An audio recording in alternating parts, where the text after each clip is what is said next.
Hello everyone. तो जैसा कि हम लोग देख रहे थे BCS 51 का जून 24 का सॉल्यूशन। तो आज हम लोग देखेंगे क्वेश्चन नंबर 5। तो ये बोल रहा है explain various challenges for successful debugging.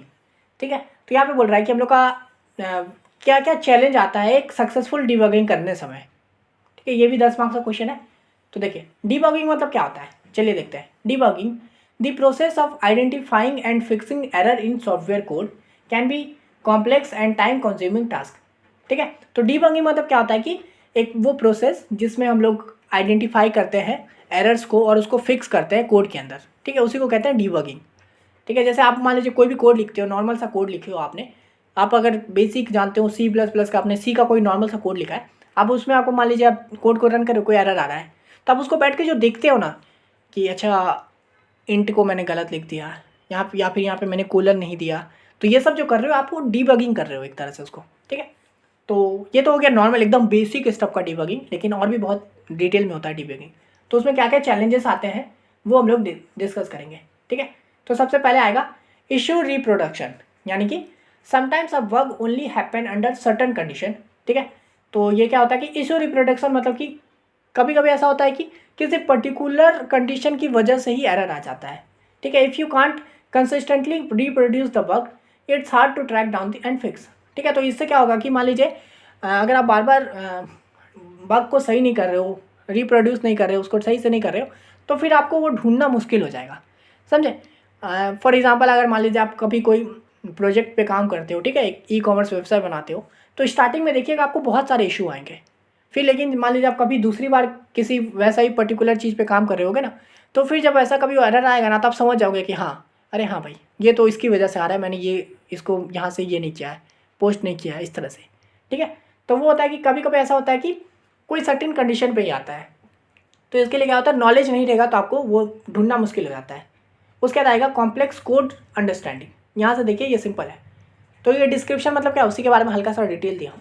तो क्या होता है कि कॉम्प्लिकेटेड और poorly written code can be difficult to understand, यानी कि कॉम्प्लेक्स कोड अंडरस्टैंडिंग मतलब कि अगर मान लीजिए कोई कोड जो है बहुत कॉम्प्लिकेटेड ढंग से लिखा हुआ है, या फिर बहुत हार्ड है वो, है ना, हार्ड कोड लिखा हुआ है, या फिर कोई बहुत ही गंदा तरीका से कोड को लिखा हुआ है, तो उन सबको समझने में मुश्किल ही होती है।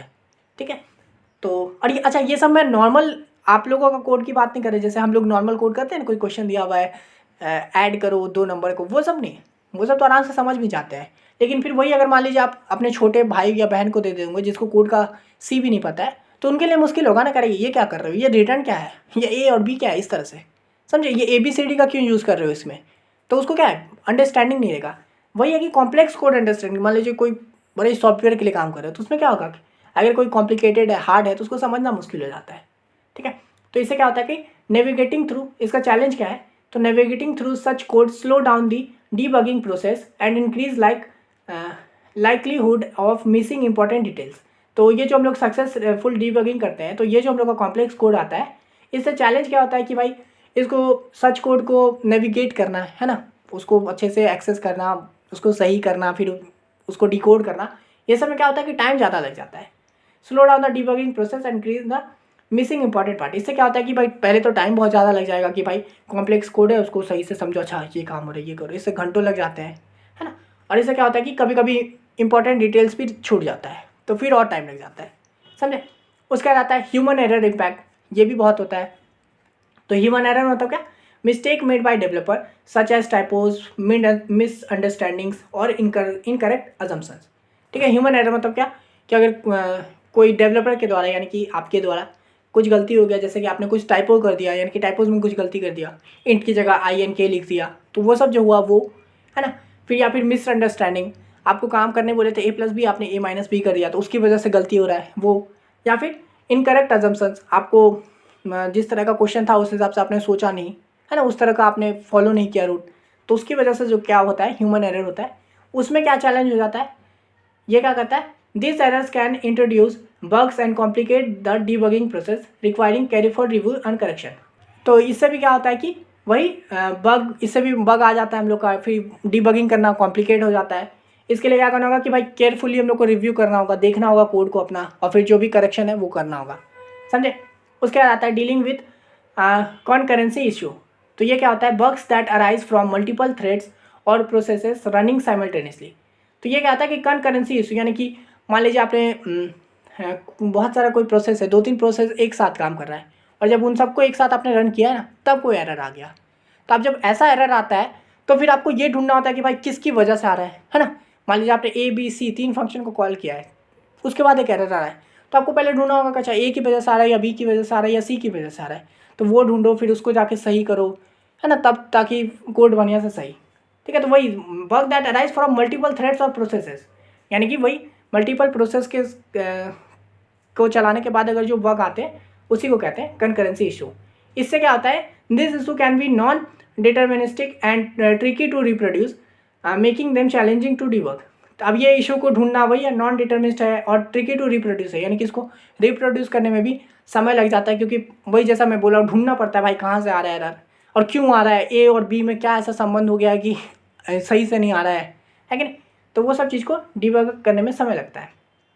उसके बाद आता है थर्ड पार्टी कोड चैलेंज। यहाँ पे देखिए मैंने बढ़िया से ना 5, 6, 7 बता दिया है, आप चाहो तो 4, 5 भी लिख सकते हो, है ना, मतलब क्या क्या चैलेंजेस होते हैं। तो मैंने यहाँ पे अच्छा से 5, 7 बता दिया है। तो यहाँ पे देखिए थर्ड पार्टी कोड चैलेंज, तो works in third party libraries और API that you rely on. तो आप देखिए थर्ड पार्टी, मान लीजिए आप कोई ई-कॉमर्स वेबसाइट बना रहे हो, ठीक है, ई-कॉमर्स छोड़िए, आप एक वेदर ऐप बना रहे हो, तो वेदर ऐप में क्या करो, कहीं से आप API से उठा रहे हो ना, जैसे आप क्या हो रहा है कि वो API आपको फैच करके दे रहा है वेदर को, ठीक है। तो अब अगर वैसा उस API में, वो जो आप जहाँ से API को फेच करते हो उसमें अगर कोई एरर है तो उसी को क्या बोलते हैं, थर्ड पार्टी एरर। और दैट यू रेली ऑन, जिसके ऊपर आप आश्रित हो, है ना, जिसके ऊपर आप आश्रित हो, जैसे API का यूज़ करके ही आपका वेदर आने वाला है, रिपोर्ट आने वाला है, तो अगर आप उसी में इशू है तो आपका भाई कैसे आएगा, है ना। तो इससे क्या होता है, lack of access to the source code and limited documentation can complicate the debugging process. तो इसमें क्या होता है कि थर्ड पार्टी में मेजोरिटी जगह पे क्या होता है कि फुल एक्सेस नहीं देता है। अगर आपको API भी दे रहा है ना, वो वेदर आपका, तो आपको फुल थोड़ी डिटेल दे देगा कि इसका सोर्स कोड क्या है, ये वो नहीं देगा। तो उससे क्या होगा, आपको जितना अवेलेबल है उससे ही उस वर्क को फिक्स करना है, जो कि और कॉम्प्लिकेट हो जाता है, समझे। तो सोर्स कोड मतलब वही कि पूरा सोर्स कोड नहीं दिया हुआ कि कैसे बना है। तो limited document can complicate the debugging process, तो वही डिबगिंग प्रोसेस को ये भी बढ़ा देता है। फिर क्या आता है, टाइम कंस्ट्रेंट प्रेशर। तो देखिए limited time available to identify and fix bugs. अब जैसे मान लीजिए कोई बड़ी कंपनी में आप काम कर रहे हो और आपका जो भी सिस्टम है उसमें एक ये आ गया, बग आ गया है, तो इसमें क्या होगा, आपके लिए टाइम दिया रहेगा ना, एज अ डेवलपर आपको टाइम दिया रहेगा कि आपके पास इतना समय है, या ढूंढो इसको जल्दी से बग को फिक्स करो, समझे। यूज़र को बहुत घाटा हो रहा है, समझ रहे हो ना। मान लीजिए आप बहुत बड़े कंपनी में हो, फॉर एग्जांपल गूगल में, गूगल अगर 1 घंटे या 10-15 मिनट के लिए भी डाउन हो जाए तो उसको करोड़ों का नुकसान हो जाता है। तो उसके लिए क्या होगा, टाइम रहेगा भाई, उसका जो डेवलपर है उन लोगों की फटी पड़ी रहेगी कि भाई जल्दी ढूंढ के आए बग, समझ रहे हो ना। तो वो होता है लिमिटेड टाइम अवेलेबल। इसका चैलेंज क्या है, tight deadlines can lead to rushed और incomplete debugging, increasing the risk of missing issue. तो देखिए टाइट डेडलाइन, वही कि डेडलाइन बहुत अगर उन लोगों को टाइट रहेगा तो क्या होगा, इससे रश होगा, फिर इनकम्प्लीट डिबगिंग भी हो जाएगी।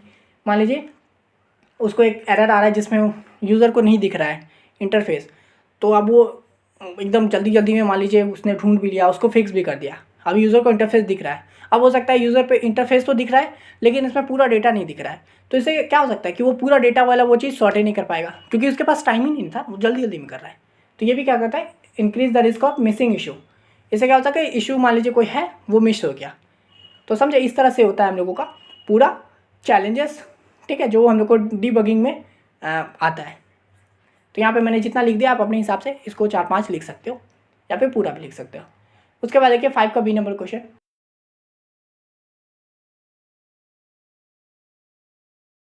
List any 5 software testing tools indicating the testing phase in which they can be employed. ठीक है, तो यहाँ पे हम लोग को बोल रहा है 5 सॉफ्टवेयर टेस्टिंग टूल के बारे में लिखना है। तो चलिए लिखते हैं। यहाँ पे मैंने 2 बार लिख दिया है, हियर इज द, चलिए छोड़िए। यहाँ पे देखिए सबसे पहले, जब ये टेस्टिंग टूल है, ये भी क्वेश्चन कभी कभी रैंडमली आ गया है तो आप लिख सकते हो आराम से। पहला है सेलेनियम, ये सब नॉर्मल सॉफ्टवेयर टूल्स है जो आप लोग सॉफ्टवेयर यूज़ करते हो ना, वही है। तो ये है सेलेनियम। तो इसमें क्या है, इसका टेस्टिंग फेज़ क्या है, तो ये हम लोग का करता है functional testing.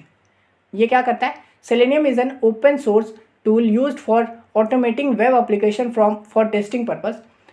It supports multiple browsers and allow for writing test script in various programming language.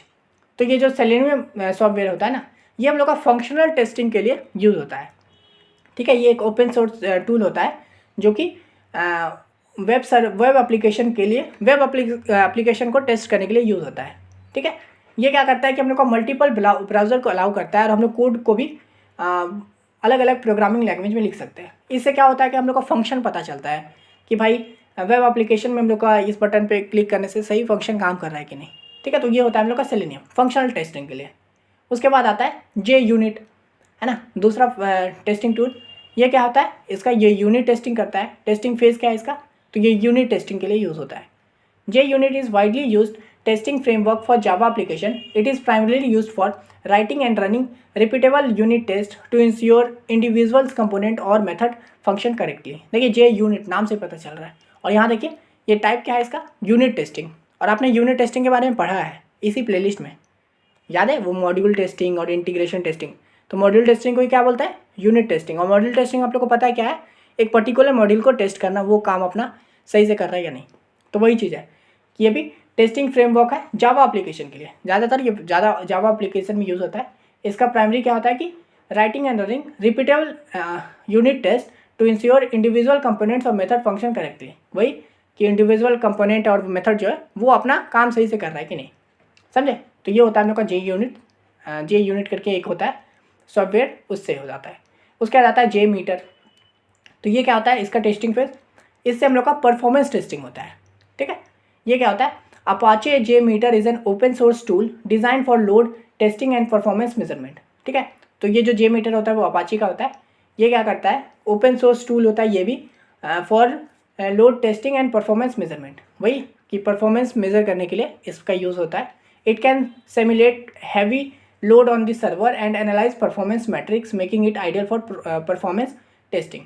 ठीक है, इसमें क्या होता है कि हम लोग जो भी हम लोग ने सर्वर बनाया है उससे क्या करता है, उस पर हैवी लोड डाल के देखता है। हैवी लोड मतलब ज़्यादा यूज़र को डाल के देखता है कि अब ये सही से काम कर रहा है कि नहीं। ठीक है, अब ये बढ़िया से इसका परफॉर्मेंस है कि नहीं। इससे क्या होता है कि आइडियल हो जाता है, हम लोग का परफॉर्मेंस पता चल जाता है कि हम लोगों ने जो सर्वर बनाया है, जो हम लोगों ने जो सिस्टम बनाया है वो बढ़िया से काम कर रहा है कि नहीं। ज़्यादा यूज़र जब आ जाएगा तो ये सही से काम करेगा कि नहीं। ठीक है, तो ये हो गया हम लोग का जे मीटर। उसके बाद देखिए आता है पोस्टमैन। ठीक है, तो पोस्टमैन क्या होता है, टेस्टिंग फेज। ये भी पोस्टमैन क्या है, सॉफ्टवेयर टूल है ना, टेस्टिंग टूल है, सॉफ्टवेयर टेस्टिंग टूल। इसका क्या है, तो ये हम लोग का एपीआई टेस्टिंग के लिए होता है। तो Postman is a popular API testing tool that enables developer to create, test and document APIs. It supports automatic testing and allow for user testing restful service effectively. ठीक है, तो देखिए पोस्टमैन क्या होता है, ये इससे हम लोग का एपीआई टेस्टिंग होता है। ठीक है, मान लीजिए आपने जैसे कि ई कॉमर्स वेबसाइट बनाया है, तो नहीं ई कॉमर्स छोड़िए, एपीआई के लिए बढ़िया है, वेदर आप बनाया है ना, तो उसको आपने क्या किसी एपीआई से कनेक्ट किया होगा, तो अब उसका काम आप सही से कर पा रहे हो कि नहीं। मतलब वो जो एपीआई है उसके अंदर कोई डेटा है, वो तो नॉर्मल फॉर्म में लिखा रहता है, उसको आप अपने यूज़र इंटरफेस के हिसाब से ला रहे हो कि नहीं। तो वो काम क्या करता है, पोस्टमैन के हिसाब से कर सकते हो। यानी कि एपीआई से आप वैल्यू को ला पा रहे हो या फिर एपीआई पे वैल्यू को भेज पा रहे हो कि नहीं, ये काम करने के लिए। ठीक है, testing to that enable developer to create, test and document API, है ना, वही कि क्रिएट कर सकता है एपीआई को, टेस्ट कर सकता है, डॉक्यूमेंट कर सकता है एपीआई को। It support automated testing and allow testing restful service. बताओ, वही है कि सपोर्ट करता है कि भाई टेस्ट कर सकते हो ऑटोमेटेड। उसका देखिए आता है बुकजिला। ये क्या होता है, डिफेक्ट ट्रैकिंग। इससे क्या होता है हम लोग का, बगजिला से होता है हम लोगों का डिफेक्ट ट्रैकिंग। ठीक है, तो Bugzilla is an open source bug tracking tools that helps teams manage and track software defects. It provides a platform for reporting, documenting and resolving issue throughout the testing provide। ठीक है, इससे क्या होता है, defect हम लोग का find करने के लिए हम लोग बगजिला का यूज़ करते हैं। समझे, ट्रैक सॉफ्टवेयर डिफेक्ट्स, है ना, वही सॉफ्टवेयर का डिफेक्ट्स को फाइंड करने के लिए होता है। ये हम लोग को एक प्लेटफॉर्म देता है जिसमें हम लोग रिपोर्ट कर सकते हैं, डॉक्यूमेंट कर सकते हैं और इशू को रिजॉल्व कर सकते हैं through out the testing process. यानी कि प्रोसेस मतलब टेस्ट करके कि अच्छा ये इशू है, अच्छा इसको हम लोग डॉक्यूमेंट भी कर सकते हैं, अच्छा ये इशू आ रहा है मेरा, और फिर आप टेस्ट कर करके उसको सही भी कर सकते हो, है ना। ये आ रहा है, अच्छा चलो सही कर देते हैं, फिर ये आया इसको सही कर देते हैं। इस तरह से आप इसमें बगजिला में कर सकते हो। तो ये आप लोगों ने 5 सॉफ्टवेयर टूल के बारे में बता दिया है। ठीक है, तो आशा करते हैं आपको वीडियो एकदम अच्छे से समझ में आ गया होगा। ये वीडियो लास्ट था इस प्लेलिस्ट का। अगर आप PCS 51 का जून 24 का पूरा नहीं देखे हो तो ज़रूर देखिएगा, इसमें मैंने सभी क्वेश्चन को डिस्कस किया है। ठीक है, और आने वाले समय में मैं इसका और भी वीडियो ले आऊँगा, तो आप चैनल को सब्सक्राइब करके रख लीजिए और आप बाकी प्लेलिस्ट को भी ज़रूर देखिए, मतलब बाकी सब्जेक्ट का। अगर आप 5th सेमेस्टर में हो तो बाकी सब्जेक्ट का भी मैं अपलोड कर चुका हूँ। प्लेलिस्ट वाले सेक्शन में जाइए और सबको देखिए, ठीक है। अगर आप प्रीवियस में आपका बैक लगा हुआ है 4th 3rd किसी में भी, तो उन सब का भी कंटेंट आपको इस चैनल पे मिल जाएगा। इस चैनल पे आपको पूरा बीसीए से रिलेटेड सब कुछ मिलेगा, तो आप ज़रूर सब्सक्राइब कर लीजिएगा। और बस आपसे एक छोटा सा रिक्वेस्ट है, वही डिस्क्रिप्शन के लास्ट में जो वीडियो है, अब तो आपका ये प्लेलिस्ट भी खत्म होने वाला है, तो उसको ज़रूर देख लीजिए, ठीक है। 2 मिनट का वीडियो है, आपका कुछ नहीं जाएगा 2 मिनट से, ठीक है। तो उसको देख लीजिएगा और आपसे जो बन पड़ेगा ज़रूर कीजिएगा। तो इस वीडियो के लिए इतना ही, मिलते हैं नेक्स्ट वीडियो में, तब तक के लिए धन्यवाद।